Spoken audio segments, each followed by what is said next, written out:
I wanted to wrap this up, at least for the day. We have 2 more days of events. Hopefully many of you can stay here. Exactly, don't worry, it's coming, it's coming. Just with a little bit of a recap. Again, I only have 55 slides, so it should be quick. This is one of the slides that Hillary showed before. We've put out so much research in the last 2 months that it's actually been hard even for me to process it. Hillary always says I'm one of the best users of her research as I weave it in my keynotes, as we use it for strategic decision making. I have to say it's been hard to process so many data points lately. And so I decided to just pick one that you guys had already seen, and that honestly, if you've seen how the program was built today, we're trying to really up-level the visibility of open source beyond where it currently stands. I think you'll see both, again, in the public sector and in industry. My dream is that next year we can actually have executives, more folks like Daniele, coming here and telling us about the impact that open source is making on their sort of top-line goals, whether it be strategic digital sovereignty, risk, however you want to call it, whether it be AI adoption, whether it be anything that, again, goes beyond just technology, as I think hopefully today you've heard quite a bit of that. So I wanted to give you some selling points to bring in, to bring back into your organizations as you go back in. This is a slide that actually Jim showed at Open Source Summit that I found very, very, I think, descriptive of where open source and how open source actually switches the way of thinking when you're building a technology stack. Effectively, the idea that we shouldn't use word commoditize, as we said before, but as we heard from one of the speakers before, but more that drives the value up in the stack while you're able to collaborate, create a platform for innovation to focus on where actually the value is. And generally, as we've seen, most collaboration happens in the lower levels of the stack. Most differentiation happens in the sort of solution level, and we're seeing this repeating as we go through this new technology cycle in AI. Foundation models are thoroughly commoditized at this stage, and they'll keep commoditizing. Agentic frameworks are getting commoditized, and so again, the differentiation is being pushed up the stack. So this is kind of a, as you go back home and have conversations on the direction of your technology architecture, I think this is a powerful sort of high-level view to share. Oh, what happened here? Oh, yes. This is a slide from, as I mentioned, Frank Nagel. We keep quoting his research. I mean, I kept quoting his research for many years around, the value of open source. We heard this morning 7.7 billion global contribution to open source. He is now the chief economist at the Linux Foundation. He presented this slide last week, and I find some quite interesting points in there. As Hillary was saying, having some snappy data points when you go back to back what we all know, what we all feel. I think it's quite important. I think, again, there's a lot in here, and obviously the slides are going to be made available. But I think the two that I really like here are especially when people think about the value of open source, they generally tend to think about cost savings. There's way more than cost savings there. And organizations that do contribute back to open source, and again, they're going to do it because of ROI. They're not going to do it because of charity. So we have to start being able to explain the ROI. tend to gain way more out of those open source projects or the open source investment. Think about open source contribution as a multiplier of the value you get out of open source. There's much more in here and plenty if you go to the Linux Foundation website, research website, but I figured I'll give some of those. I thought I had shown this in my deck this morning. Did I show it? Because I actually didn't. I think I talked to a few of you about this, and I guess yesterday at 3:30 a.m. when I was putting the slides together, might have missed something. But this is an announcement that we did last week. Again, I'm still very much in Wall Street mind as I came back from New York this weekend. But we announced a fork last week that was led by 5 banks. This is a fork of a project called Camunda. How many of you do you know a project called Camunda? Oh, okay, quite a bit. So it turns out that earlier last year, Camunda decided to not only rug pull, so they changed their license to business source license, I think, but they also changed massively the architecture of their product, and so they pushed all of their end users to the new version. Some organizations were just not ready.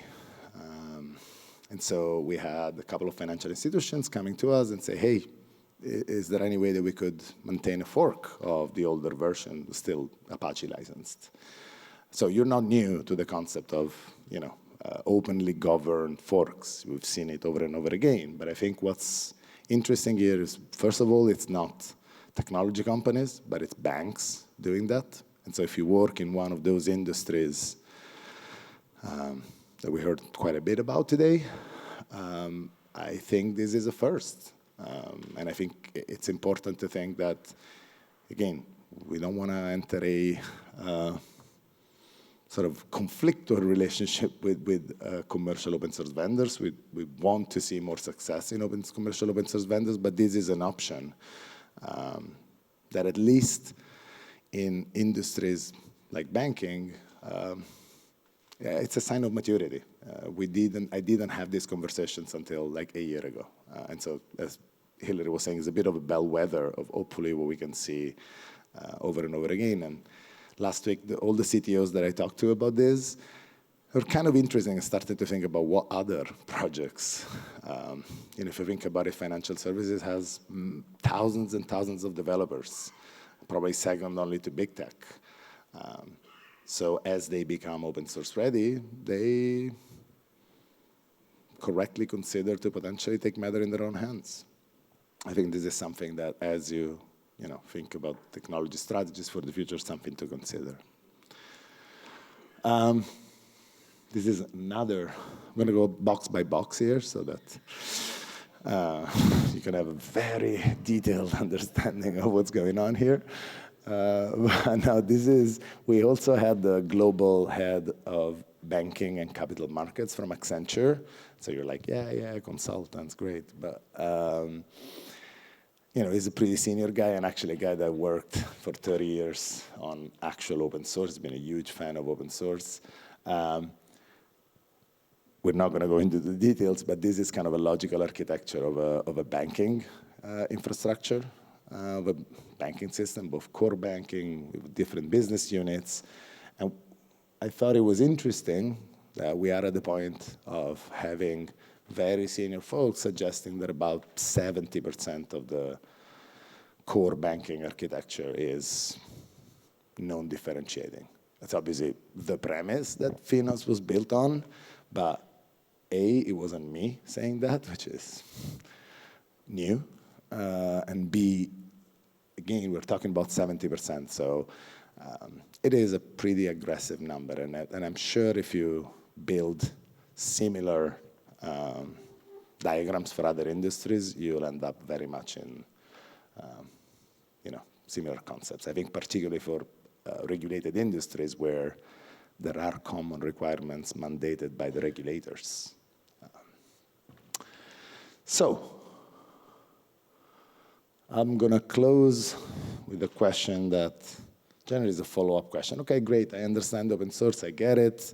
I'm an executive, when should I contribute? I really liked Frank putting this together last week. And these are things that I would say within this room, know. But I thought it was useful to explain, again, to an executive. When do you contribute? When does it make sense strategically? Well, generally it's early or late in the technology life cycle. Generally is lower in the tech stack, as we said before. If a market is unlikely to be a winner-take-all, meaning you have collaboration, you need to have connectivity for it to succeed, well, that's probably when open source makes a lot of sense.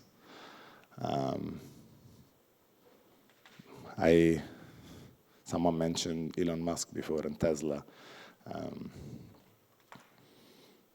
We're not going to go into commenting about Elon Musk, but clearly he has open sourced some of the patents for his batteries. And that has been a play that I often reuse to say, hey, this is, for example, financial services. Fintech is a very fragmented market. Sure, you can try to get all this upfront capital and expand your little slice of the pie from 0.2 to 0.3%. Or you could try to disrupt it by putting an open standard out there, by making your technology an open standard. That's where you try to enlarge the pie. And so that's what I think where sort of high levels of competition sometimes call for open source as a disruptive strategy. Last but not least, in new areas, think about AI, where there's not very much regulatory clarity. Often you see corporations coming together to define that space. We have an AI governance framework that is quite used now in financial services, as AI regulations are quite nascent and still fragmented. I'm sure I'm still way within my 10 minutes. So I want to leave you with that and say the opportunity is here. Talent, again, if you think about not only as an industry, but also from an investment standpoint, that was the other call to action. So it's not just about industries getting more engaged on the executive level, but let's support commercial open source funding in Europe. That's my second sort of closing message for the day. There's more developers in the US. There's more open source contributors. There's way less funding.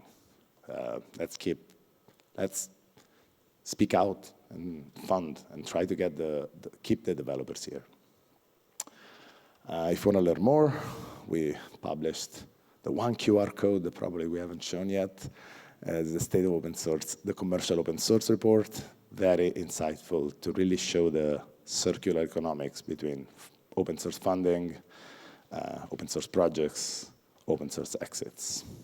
I'm glad to see some phones there. I'll leave the QR code up. And so get more engaged. Let's help commercial open source funding as we think about both from as Sachiko said, on the procurement directive side, but really tomorrow we'll have a couple of VCs here. Hopefully you're staying and we'll hear their perspective. And definitely something that we're going to hear more about tomorrow, but I want it to be a clear message that hopefully you live with, is that while it's perfectly understandable that the EU wants to reduce its dependency on foreign vendors, that does not mean fragmenting open source. And if you're still not tired of hearing us, me, tomorrow we have another full day of, turns out that this day was focused on digital sovereignty, as if today we didn't talk about it. But we do have, and I think I wanted to call this out, we're in partnership with OpenSSF. They're running a whole track. I would say is almost the continuation of last year's manufacturing stewards workshop that Mirko mentioned. There's going to be a lot of practical content. So whether you're more on the regulation side, more on the digital sovereignty side, we have some pretty high-profile speakers, Jutta Horstman, Alexandra, several of you have been here, will be there tomorrow, as well as Abel from Red River West, a commercial open source European focused VC.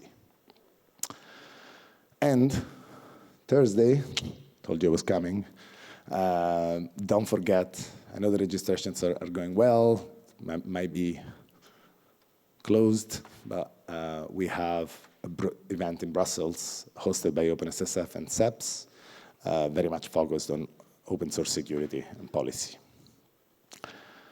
And with that, we made it through. I hope you had a good time. We have our reception tonight. Yep, exactly. It starts at 6:30. So yeah, did I get you pretty much to the reception? No, 5:30. Okay, you have 1 hour. I'm really thankful for all the support they've given us throughout these first 3 years of our life. I hope you see we are really trying to bring together this large constellation of projects into something that is impactful for you, for Europe, and again, vice versa, bringing European projects. I think, as Mirko very well said, we want to see we want to be a platform and a springboard to global open source. So thank you again for being here. Thank you for your support. I hope to see many of you tomorrow. Thank you.